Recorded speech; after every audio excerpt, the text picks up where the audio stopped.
long the Xayah has been in the top tiers of LPL play as a great response.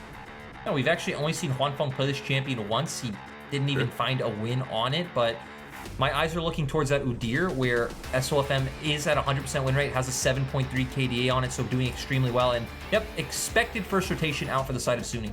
SofM looks great on Udyr as well. It was a very funny game. He was an absolute nuisance. And on the other side of EDG, you get the standard response in the Olaf, and you mentioned Flandre's Gragas, although Meiko has played this in the past, so leave it in the back of your mind as a potential flex. I wonder what Bin would want to go here. So obviously now they're flashing the Aatrox, but another thing that pops to mind for Bin specifically is Bin has pulled out something like the Silas this split, and that's something that could have a pretty decent laning phase, especially once he hits that level 6 mark up against the Gragas. You'd also technically have mixed damage, but nope. Instead, they do want to stick to the standard Aatrox pick, and so far mirrored picks on the first rotation. So maybe we'll start seeing a bit of the support champion pool pinched, because I think both of these mid laners are quite flexible in what they can play. They both have a very similar pool as well. So On is a player who has played a bit of everything, but has played things like the Galio, the Maokai. He's pulled up the Seraphine, to where Meiko has been the same Meiko as always. Leona, Alistar, Thresh set. You know he's going to be on an engaged frontlining champion. Even has a bit of the Maokai in there as well, so a bit of a shared champion pool. I also want to note that On has been a really big lover of the Rell, especially in the Xayah lane with the Shattering Strike. When you have the Attract and Repel, you get a lot of sustain, a surprising amount out of that duo. So let's see how safe Suning can play it, as they're still banning away solo laners towards the mid lane, not giving that Jace a volatile lane over to EDG. EDG decided to ban away one of the supports of their own in the Rakan. It seems like Suning are assuming that EDG will flex that Gragas pick to support, which obviously is always available to them, and look for a counter pick in that top lane, something that can bully out the Aatrox. I don't think there's too many matchups that really bully out Aatrox left open other than that Jace, so is a nice ban, and it seems like Suning, once again, with their picks, with their bans, are trying to get Bin into a favorable position. Can we find anything from here? The Leona ban to follow through. A couple of supports taken off the board. Thresh, a very big one, though, if it isn't a Gragas flex. One of Meiko's best champions of all time. I think he's one of the best Threshers in the league. EG, of course, not going to ban it themselves. They go towards the Azir, which Scout has played many a time, giving away that pentakill champion that actually appeared on the mixtape of lolesports recently. So his best champion gone too. Yeah. If they go support here, I expect either the Alistar or the Rell to come out. Again, more all-in engage that they want to put towards that bottom lane. They're already indexing heavily into running into the likes of EDG, and the Rell is locked in. All right, welcome to the Rell land. This is going to be game number 5 here for On. Rather, game number 4, excuse me. So, bit of sustain down in that bottom lane. What is the response? I think Alistar is just a very well-rounded champion, in this meta. Again, provides engage, provides disengage, very tanky, does fine into that lane matchup. And I was going to highlight, it's going to be the Orianna. Late game scaling, control mage, mid laner for Scout. He's going to clear waves. He's going to try and provide prio for Jiejie to play around. Now the question is Angel, because Angel has a very weird champion pool. You know he plays all the control mages. He could always pull out something like the Syndra or Zoe here, but also famously was a very good assassin player. We saw Zakali at Worlds. He used to be known for Talon way back in the day in solo queue. But right now, it seems like they're kind of flexing between these. I do think the Viktor, there we go, they lock it in, would be better, because I think they'd be struggling a little bit in the early laning phase. Yeah, and just in terms of the fact that you have this Udyr, right? He wants to get ahead. You want to be able to at least neutralize and match in the mid lane push. You don't want something like a Yone that's going to get hard forced under tower. It makes it very hard for Udyr to find avenues onto the map and find those early duels that he really loves to find. Well, you talk about duels, and I'm seeing these two teams running head-to-head with very comfortable compositions. I'm expecting duels in the jungle, but also, Lyric, I look at EDG, this is a very standard composition that can run their front-to-back that has a lot of ability with the ultimates to set Viper up. They definitely do, right? Again, we have the all-in engage coming from them. They have a very heavy, dive-in composition. The thing is, Suning did answer quite well, because they picked that Viktor. Viktor loves that. It's very hard for a Kaisa to jump in on top of Viktor. He can put down the gravity field. He can put down his ultimate as well. Buys a lot of space with the ES, the shield from his Q. Xayah, it's been said 100 times. Everyone in chat knows.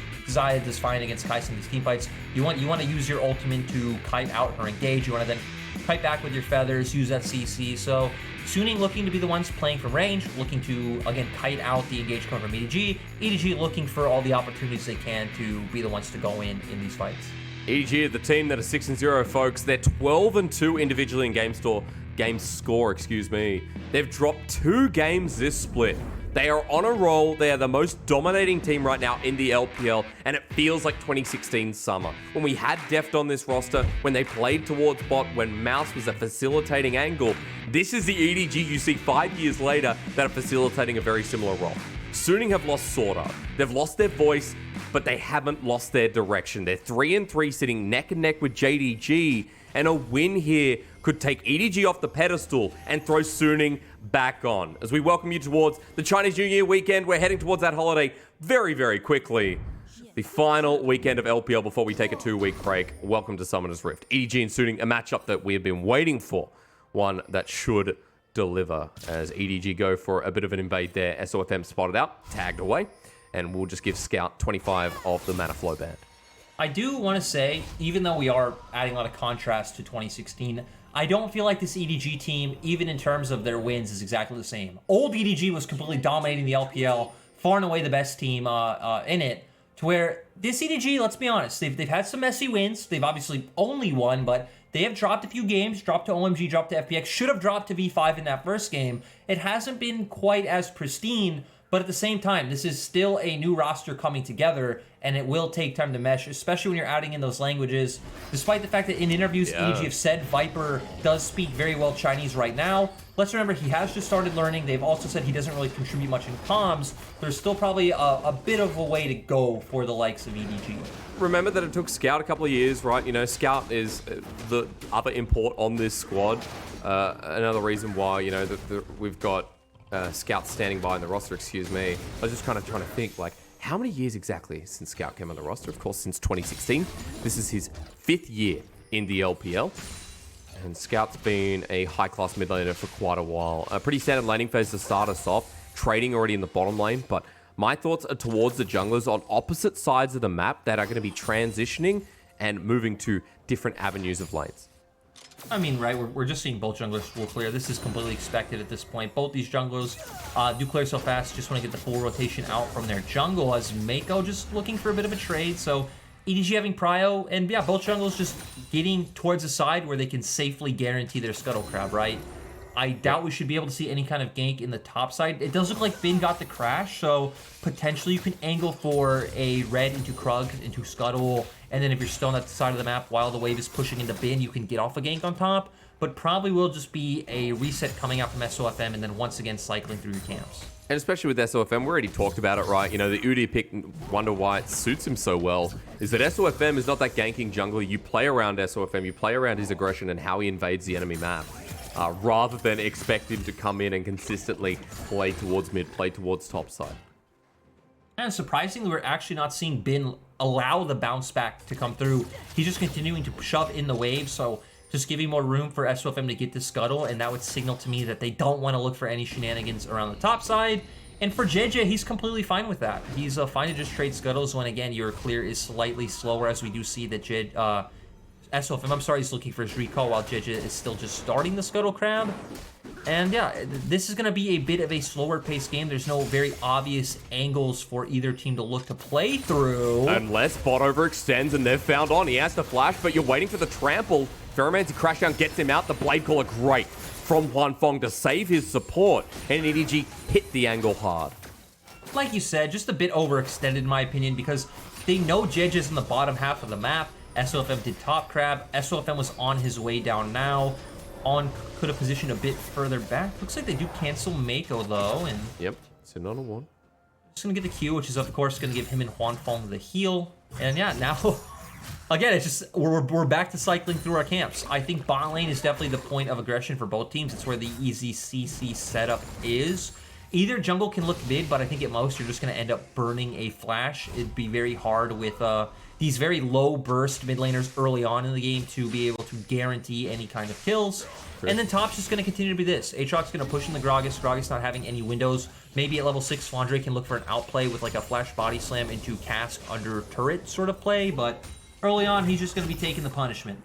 But now he'll sit below the CS margin. 10 CS lead here for the top laner. Jungle as well, bit of a CS lead, but we know that from how quickly Udyr clears. Remember, it is still 11.2, guys, so Phoenix is still as strong as it was, and he's going up towards his Krugs right now. I also wanted to point out, Lyric, while the bottom side, we've seen a bit of excess trading, it doesn't mean anything when it's an Alistar who has the inbuilt sustain after 7 minion deaths, when On has Shattering Strike every 2 seconds as well. Not really, but you know what I mean. With the attractive repels, so a lot of ability to heal up any excess trading, and means the mistake threshold is a lot larger as well. It just reminds me of 2020, where you have so many like big, beefy like players in the bot lane that you're gonna see a lot of small trades, a lot of back and forths, maybe summoners, but it's gonna be very difficult to see any full-on kills without jungle intervention or without massive mistakes. Game continues to be slow on the margin. Jiejie here, excuse me. Control ward taken out just as he moves past. That's going to give him the little sleight of hand to move in. As this is a jungle gate from SofM. He's going to the bot side, but On too far forward. He burned his flash in the previous engage. He's accepting death, and they want to give it over to Viper, but thank you, says Jiejie. First blood goes over to the Olaf. Yeah, I really like the way that EDG played with Fog of War there. We saw Jiejie waiting in the wings for his bot lane to take the control ward. Suning could assume that, actually, EDG want to keep going. It almost caught out. SofM doesn't burn the flash. Remember, Flandre teleported down for this, so they want to get something else. They found another pick, it would be worth it, but he's just losing so many plates in the top side. Oh, they still get a kill onto... I actually didn't see if the kill went onto... Okay, it's going to be... Jiejie, I was going to assume it was onto Viper, which would have been worth. This is still fine for them. They get the dragon. Gragas is a very low resource. Oh! Shockwave explosive cast goes into him, but Flandre takes it away. Now it's definitely worth it, Lyric, because in the bottom side, it's a Ragnarok Olaf. Interrupts the Ferromancy crash down, but he's on a blast cone. On surviving, dodges away here from the W. And Suning almost lose a little bit more. 2 kills going over, and EDG's early game is off to a flying start. You wanted Flandre to find more to make that TP worth it, Hysterics, and they did just that. Again, going back to the initial play, I love how they abused Fog of War. Suning can assume that Jiejie's on the bottom half of the map, but they don't know exactly where he is. He's right around to punish, and we're going to get a replay of the mid lane. Apparently, Angel looking for heavy trading, using that ultimate before Flandre showed up. Flash for flash, cask thrown quite nicely though, and it allows for the kill to be picked up. Again, I wish we would have gotten a replay slightly before that to see what Angel was trying to do, because a new wave had just crashed, so he didn't ult to try to clear the wave. Like, he was clearly trying to aggress on his Scout, but he must have done it when Scout was full HP, since Scout did still have half of his HP left, and they even knew Flandre was there as well. Remember seeing it before the trade, actually, Lyric, before we saw bot side. It was just the Chaos Storm used to help clear the wave, do a bit more impactful damage on Scout. And then I believe Scout TP'd back in. Also, to clarify, what we see from Flandre getting the kill was he rushed straight towards the Ionian Boots of Lucidity. So he has the 20 ability haste, plus he previously picked up the Oblivion Orb. So very interested in getting this Grievous Wounds onto Bin and getting some of those trades we talked about before. It is nice. We need to see, right, Bin be that highlight point for the side of Suning.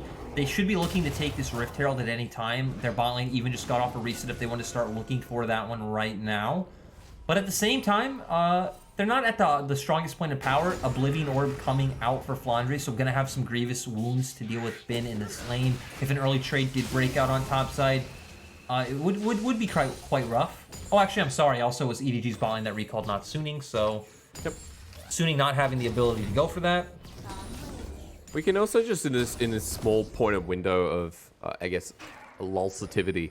I don't even know if that's a word, but EDG are getting closer towards these items, and we have to note that the CS leads are developing across different lanes. Throughout top side, we saw Flandre TP down. Bin stayed in lane and picked up a turret plating and a half, so of course he has a massive CS lead. On top of that, he's got a lot of gold in his back pocket over this Gragas top, but what I'm noticing is that Scout already has a 20 CS lead, plus he has the assist on the kill that went down, gets a bit of prio through mid, helps Jiejie to pick up this Herald and move closer towards contesting SofM for farm and giving some gold value back to EDG. And right, we've seen all the moving parts of EDG of how they work so far. Again, the control mage in mid, he's been controlling the wave quite well.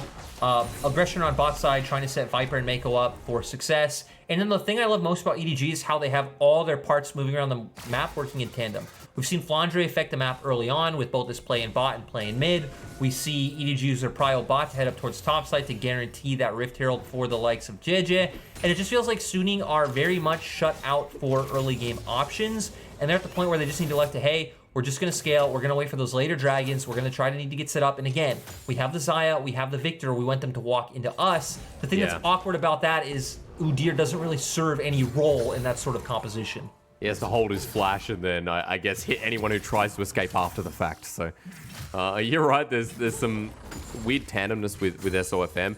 I want to move past what we've seen in the early game, and I want to look at what could potentially happen, because that Herald is still in the pocket of Jiejie. I want to see what lane he optimizes and pushes it into, and which gold, where the gold actually goes, because he's hanging around mid for now, and Meiko's roaming. I was going to say, Hysterics, this is LPL. It's always mid. And a flash comes through. Of course, in LPL, we flash for our kill. Shockwave pulls him back, and Jiejie takes the kill under thanks to the Chaos Storm and the Gravity Field. Meiko gets tagged down to half, but Jiejie's still here. They pick up the kill, and they walk back for now. You know, that's a stat we need to get from our stats team, is what percentage of Heralds are used mid? Because I would bet it's probably up in the like 60 to 70% range. Well, this is just going to add one more, isn't it? Thank you for the gold for Scout. Gets the push down. And, I mean, Scout picking up the gold. This is a big mid lane advantage. Right now, mid lane diff. Angel's getting bullied around by top laners, by supports, by jungle. I was going to say, can you call that a mid diff, though? Can you really call that a mid diff when we've had Flandre, mid is a lane, Meiko, not a player, Jiejie? you know? Ambiguous. So everyone's there. It's mid diff from a Scout's point of view. Feels like you're saying it's team diff. It's team diff. Yeah, right now it is. Give everything to Scout and you'll put yourself in a 1k gold advantage. That's EDG at 11 minutes in the game. Also, we have Gore Drinker versus Iceborne Gauntlet. Frostfire Gauntlet. God damn. Lyric, SofM's the only person to really do this. He likes experimenting with his items, and this is one of them. We have actually seen this pulled out by other players. I'll be honest, I'm not the biggest fan of this build. I'm not quite sure what it really sets out to achieve on Udyr.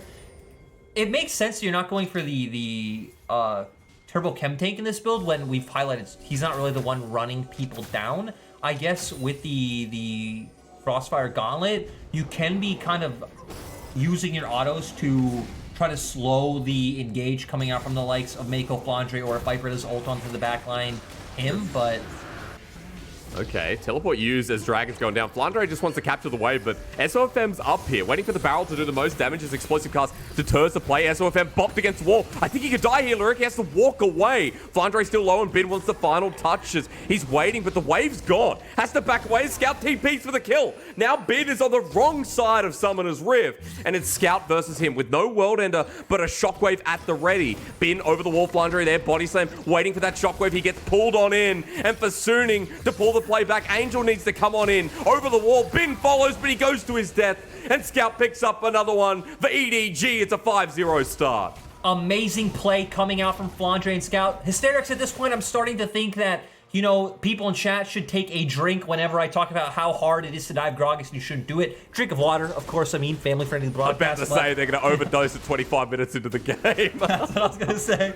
But yeah, just again, this champion is so irritating. It gives me flashbacks of Season 7 spring when it was in the meta. My team Hong Kong Esports, where I am, we're playing against H2K. We were picking this champion every game because it is so irritating to deal with. It is so safe in lane. Again, it's very hard to dive. It can buy so much time. We're going to take a look here, though, as Bin and SofM try to go in. They try to take it slow, which gave time for Flandre to get a nice barrel on the mins. Very clean flash out from that, the Q coming out from the likes of Bin. We see Scout coming with the flash, very easy QW combo to secure that one. And now Bin left in such an awkward position. Body slam back up for Flandre, leads into the shockwave for Orianna. Bin is so low, he can just finish this off with a combo. And now Angel not in a position to really deal any damage. And Scout was already getting all the resources from EDG. Now he picks up 2 kills, he teleported for the kill, he's got the 30 CS lead still there. This is a very strong early game from EDG with a 2k gold lead, and I think Jiejie, Scout, people you can't really mess with right now. Flandre on the Gragas, who was down in CS and still is, but picks up the kill and has that item on the way. So you know, I don't know what you can say right now, Lyric, about EDG. Hysterics, I was going to say, this is probably one of the best and most dominant games we've seen from EDG, because EDG actually have quite a long average game time. They do not play fast games. They do not look to stomp you. It's like we talked about, right? It's about those neutral objectives. It's about those 5v5 team fights. And this is the game that can give those EDG fans hope, nice. you know, like those previous seasons. Explosive cast was used really nicely. Flandre kites away the second, the third, doesn't get pulled back in with the Infernal Chains, and Flandre, he knows he's the weak side. He doesn't care. Pulls out the World Ender and just walks away. Didn't even proc the phase rush, I think, to get out of those Infernal Chains either. Was just able to maneuver quite nicely and get out of there on his own. And we're going to see EDG transfer their pressure from bot lane. They push in, they move towards mid. They're going to be able to secure this turret. And this should even out to more vision in the top side jungle. They do already have control wards there, so they can look to pick members of Suning off if they do look to contest. But it does look like they're just going to back off for now and prepare for that Herald that's about to come up. Because it'll be theirs. They have a different of mythic items. You will see the top laner in Flandre pick that up shortly. Jiejie, of course, we already talked about the Gore Drinker and then some. Scout went back for the Liandry's Torment and is currently about 1,800 gold, over Angel. On moving into River, he shouldn't be here. Jiejie's going on to him. Herald is getting started. Our Observer catches half of that, is on at half health, and Flandre moving in. Meiko ready for the engage. Viper is on the complete other side of the map, though, so this would be a numbers advantage if Suning can be decisive right now. Will the items make a difference? SofM trying to zone him off. 3k here for the Herald. Flandre ready to go in. The engage not started is on. Starts it with the Magnet Storm and right into the middle. That's the gravity field. On absorbs the damage. Healed up by his AD carry. Meiko on the backline is the snipe from Viper. Brings some retribution, but that was perfect from Suning. It was great to see, right? You talked about it, the Rell combo into all the damage coming out from Viktor. I mean, your ultimate serves a very similar function as the gravity field from Viktor. Sets up for the ultimate as well. You layer down the laser. 2 nice kills for the side of Suning. Sure, you lose on in the process, but you were also able to pick up the Herald. And with the disparity that your team was facing, that is as big of a win as you can get. Oh yeah, this is massive. As EDG talk about the numbers disadvantage, and they force the fight from Suning's end. Yeah, on jumps in, we already saw him pop his ultimate, the gravity field and the ultimate from Viktor layered down as well. The death ray also came out to just kind of give that extra inch of damage. As well as, guess what? Huanfeng was there, he was free hitting the whole time, and Viper wasn't. Shockwave also went wide there from Scout. I believe the Featherstorm flew at the same time. So Huanfeng was fine as the 2-0 Xayah after the fact. Let's not forget that you already talked about what Suning's comp can do to negate EDG. They want them to come into them. And someone like Huanfeng is going to be the person to dish out the damage after the CC lands down. So this Xayah in a very comfortable position now, despite the early game, as EDG come back. They are going to pick up the Dragon, and they're going to be on Salt Point. That's another thing. EDG still have a lead, even after all said and done. There's one thing I do want to point out with the interaction, assuming Meiko doesn't go in, but Meiko does go in. SofM's tanky though. Shockwave doesn't connect, and that's a lot committed to go forward over the wall. Ferromancy crashed down from on. Gets him out of the way, and no Shockwave, but again, no objective up to punish.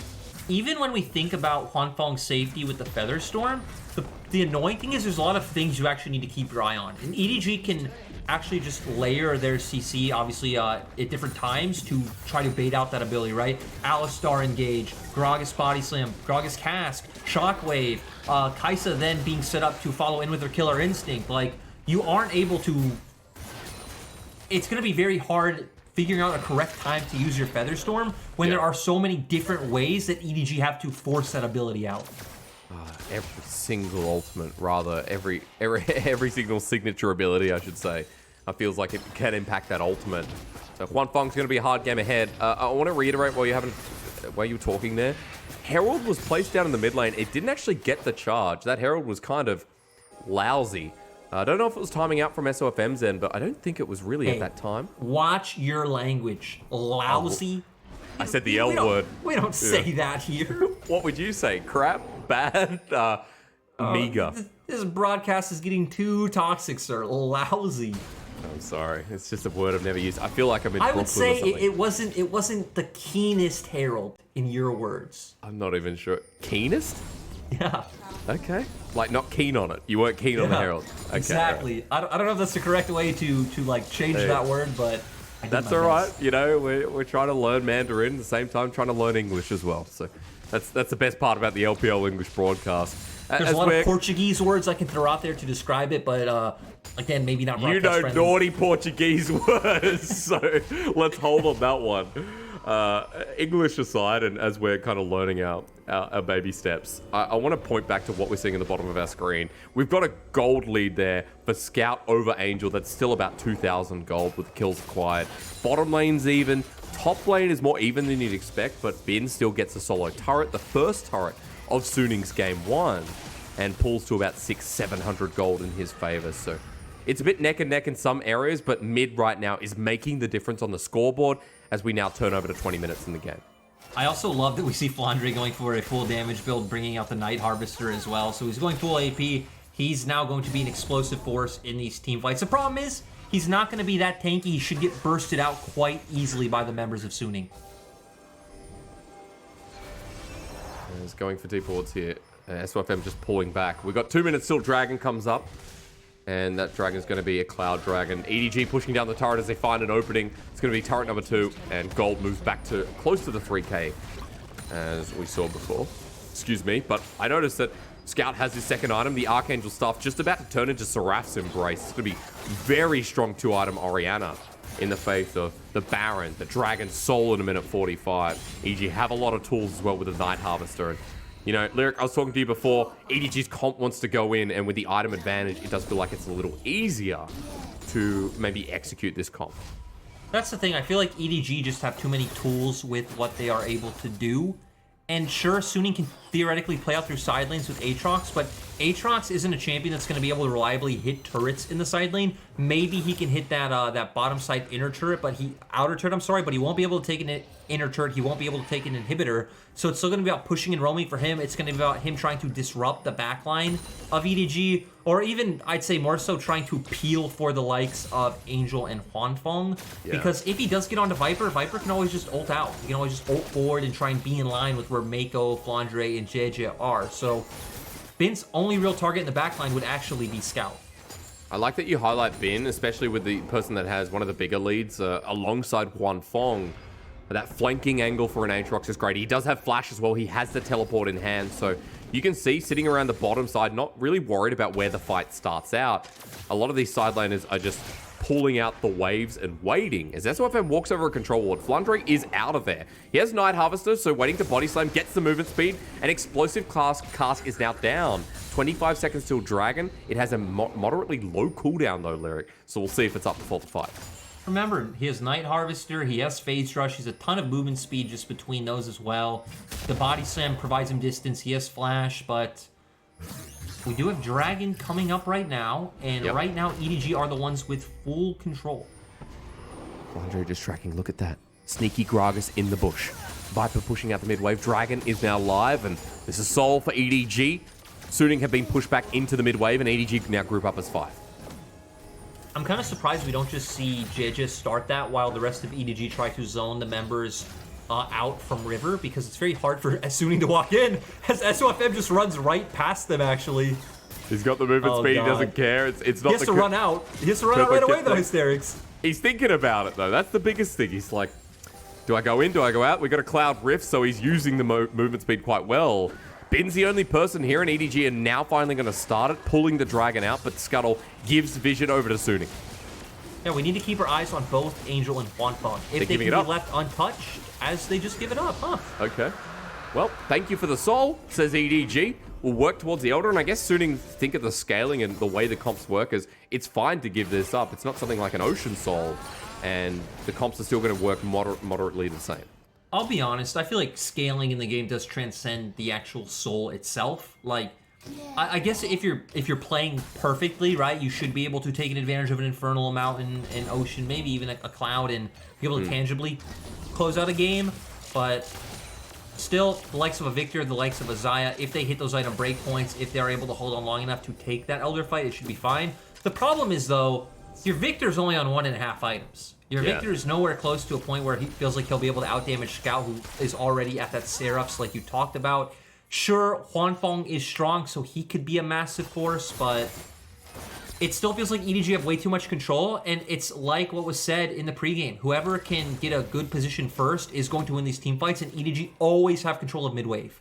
And now they're going to try and push in topside. There's teleport coming through. Suning have found this out, but the shockwave just destroys him. 2 kills for Viper immediately as we've got On getting pushed in. Flandre in a bad position. The feathers will fly and kill this Gragas. The explosive cast doesn't do too much, and at half health, the bottom lane there. And SofM walking in, maybe not the player's bin, gets a multi-man knock-up into the World Ender. But EDG don't care. They've got a 1-for-1 trade in front of the Baron, and now we'll see if they can find anything else. I want to say, though, we still saw Gragas Cask do about 40% of Xayah's HP. Very true. Full AP Gragas is an interesting lad. This Viper wanting to play very aggressive, but EDG not going to take the bait. They are just going to keep controlling vision around the top half of the map. They should be looking to clear out the control wards that Suning placed down, and they should be able to get this turret for free with all the members rotating. Scout's going to take this down pretty fast here with the AP conversion. Remember, this is a 2-item Orianna who is so elevated in this game. So rest of EDG controlling the area while he pushes it down, gets more solo gold in the form of 300. And SofM just trying to take away things that shouldn't be his. He's going to get the Scuttle Crab, so at least that gives some control for the time being, and just kind of being a nuisance in Jiejie's face. And we are going to get a replay of what transcended. We do see Meiko going in with the Orianna ball. The shockwave comes out along with just the burst from Kaisa. Flandre TP'd in, does get chunked down, has the Zanyas. I think at this point it was only a stopwatch to buy time. Cass comes out, barrel plus Q combo, like I said, 40% of Xayah's HP, but EDG not able to reliably follow up on that one. No, they're not. So it is a trade in the end for Suning, which when you're the losing team always feels better. Lyric, I just want to quickly come back to what this soul means, and with the Elder coming up in 3 minutes, with Baron sitting there, what it could mean for Suning, because you talked about how EDG's comp would like to engage, like to set up and go into Suning. Suning like that, but EDG can reposition with the Cloud Soul, especially with Viper's ulti, with Jiejie, with Scout's ulti as well to get the movement speed. Angel going too far forward. This is a mistake. Killer Instinct. What is Angel doing there? 0-4-1. And now for EDG, they want to continue the fight. Viper is humongous. Onto Bin, half health, 2-man headbutt pulverized. As SofM and On have to watch their step. That could have cost Suning everything. It definitely could have, and we do see EDG going to Baron. We've highlighted this many times. When you have Alistar, when you have Gragas, your turn potential is absolutely insane. They could run right into Suning. Sure, Suning, they want to be run into, but they need to be the ones running into EDG. Now that EDG are on the Baron. Using the ball to zone here as the flash on from On. Going for Flandre. It's a top lane Gragas though. The shockwave set up by 2. Low health bars blinking as the Baron is secured. Flandre giving up his life where now Jiejie Scout can walk forward. Meiko with the engage. Hits in midair. You're not going anywhere. The feathers don't fly and neither does Suning this game. SofM running for his life. The Udyr should not be chased unless you're an Orianna with phase rush. He runs for his life through the Cloud Soul Rift. Viper snipes him, but it's not enough damage. He's still running, ladies and gentlemen. The bear has legs as Scout wants to blindside him. Close call, flashes away. SofM gets out, but I'm not sure the Baron is going to do any less to the base. Hey, we saw the value of the Frostfire Gauntlet in that situation. He got the slow off on the Scout, but you're right, EDG at least going to be able to take an inhibitor, I'd assume, but actually going to back off and just go for the spot side turret. It is quite surprising when, especially now, Bin is showing on top wave, but EDG trying to take this methodically, taking the passive gold they get on the map. They probably have a ton of gold in their pockets. Gonna buy, going to hit those item spikes even faster, and come back out onto the map. It was cool to see that Udyr though, like the, again, the slow. It paid off hysterics. True. You're wondering, huh, Frostfire Gauntlet comes out, what's this gonna do? And it helped him in one instant. But let's get a replay, let's stop. Let me stop rambling. Oh, they go in the mid lane. You talked about Angel walking a bit too far forward. They are able to find the engage onto Angel. They tried to get the stun with Huanfeng's feathers, weren't able to find it. And yeah, that pick snowballed into the chain of events that we just saw on our screen. Viper onto SofM. Not going to use a Killer Instinct. The Udyr can run away or at least slap you in the face. Getting slapped by a bear, wouldn't recommend it, ladies and gentlemen. It could hurt. I think importantly to note as well, Viper using the invisibility to juke. That was sick. And this is a 3.5-item Kaisa who's really big, as EDG Scout saw that. He saw them in the brush. Meiko baiting it out. Suning were trying to do a little bit of a flank as Viper. It's Killer Instinct time. Once again, the Magnet Storm is used. He goes gold in the middle of the gravity field. On in perfect position. Viper flashes away as Bin follows him. You're watching this Kaisa because it could all hedge on this one player. Scout's already picked up a kill on the backside onto Huanfeng, and Bin can't get near him. Viper needs one more hit as Scout picks up the triple. Teleport away, and Suning are running scared. and Scout completely cleaning up that fight. Let's be honest, Hysterics, this pick on our screen doesn't matter too much. If SofM goes down, who really cares? But you know what? Take it away. Take it away. I don't know. I think Viper's going to kill him in the end. He thought, I can juke these two. And there you go. 4 out of 5 dead. Angel teleported to get away. Elder is free. And EDG are holding the best title in the LPL right now for a good reason. And Scout completely carried that fight. Viper put himself in a really bad position, but it didn't matter when Scout arrived and picked up that triple. And this looks like it could potentially be the game if EDG were confident to press it. But instead, we know how EDG are. They aren't going to push for more than they can get. They just got a bunch of gold. They want to buy. They want to have even more disparity between items of Suning. And then we could expect to see that top lane push coming through. Meiko is looking as good as he did with Deft. I'm just going to say that. This feels like he just works so well with these import AD carries. We see him go in, but again, I think this is kind of dicey. They go a bit too far forward. I want us to keep our eyes on Scout because he's the one that finds Huanfeng. He's the one in this situation who wins the fight, in my opinion. Flandre as well, also zoning out SofM, buys Scout a lot of room, and sets up for this triple that he is able to pick up. Scout on the back end, Viper and Meiko together on the other, and Flandre just having a great time meanwhile with Jiejie. EDG in game 1, this has now become a stop. 30 minutes in, closing it out with the Elder. That's going to be pretty easy if they find the next fight in a minute 30, but for now they have priority across the map. Suning scared to leave their base, and they just want to pick to try and delay the game out, if possible. Yeah, they're just kind of hoping for the best at this point. They are so far behind that realistically, any fight that happens in any way, EDG should just be able to come out ahead. Oh, no. And Flandre just buys some time with this gas. And they're going to find the fight on the back end. Onto Bin. I'm not sure if the healing's going to be enough. The Gore Drinker used already. Forward goes Jiejie. 2 down in an instant. Flashing forward, Meiko just pulverizes the ground. Maybe to troll. Timo thumbs up from SofM. You cheeky bear, you. But Suning only have 3 members, and I think EDG are going to try and end. No, they're just going to be able to go for this one. Suning can't do anything. On to the Nexus turret, 1, 2, they're sitting at base. Reserve the KDA, but who even cares? Huanfeng out with the feathers to fly. He goes golden, but EDG knew this was over. Meiko dives to secure the kill, and EDG slap him in the face like an Udyr for a game 1 win. This was one of the cleanest games I think we've seen from EDG in terms of how they played out the early game especially. I really love how they played out starting from that bot side play, right? They were abusing Fog of War. They sent their bottom lane to clear out that ward. I guess they didn't know that Jiejie was there. He comes in for the counter gank. They pick up some kills. They start transferring that pressure in bot to mid, where we see Meiko start making his way, ganking for Scout, and that's when he started talking about mid diff, and it's like, hey man, what can Angel do? He's playing against 2 to 3 people all the time, but, you know, they just drove home those small advantages so well by the fact that, like I stated, EDG have been the best team at transferring pressure from lane to lane. Flandre was doing it. Meiko was doing it. Everyone is helping prop up each other. You know, Lyric, last night, you and I and Mr. Clement Chu, we went to a very beautiful restaurant and we all ordered steaks. We had some great steaks, you know, medium rare, of course, that's the way you have steak. About 1 kilogram, because I had to eat your steak. You didn't eat it all. But the tastiest steak, the best steak, I think was Meiko that game.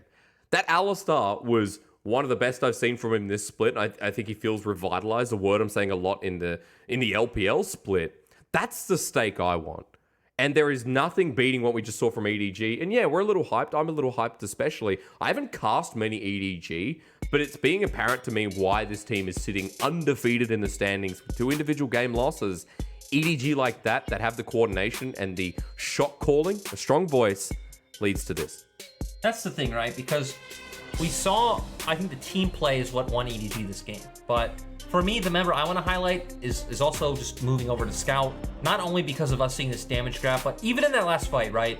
I feel like Viper put himself in a very awkward position when he did Killer Instinct into the middle of like 3 members. Bin was able to even follow his flash. So had Scout not been able to pick off the likes of Huanfeng, and I think it was also on, I actually think Viper would have ended up going down in that fight and potentially given away for Suning to fight back. You're right. You know, Scout on the back end, keeping them busy and making them a bit of a nuisance. Suning had moments in that game where it felt like they were able to find some reprieve from the pressure EDG put down. You know, we talk about the Herald, we talk about trades that they shouldn't have found, but they did. Made it look more competitive than it would otherwise look on paper and from that gold graph. But It was a good game 1 win from EDG, and nevertheless, they're striving for yet another series win here in the LPL. We're going to go to a break to find out if EDG can do it.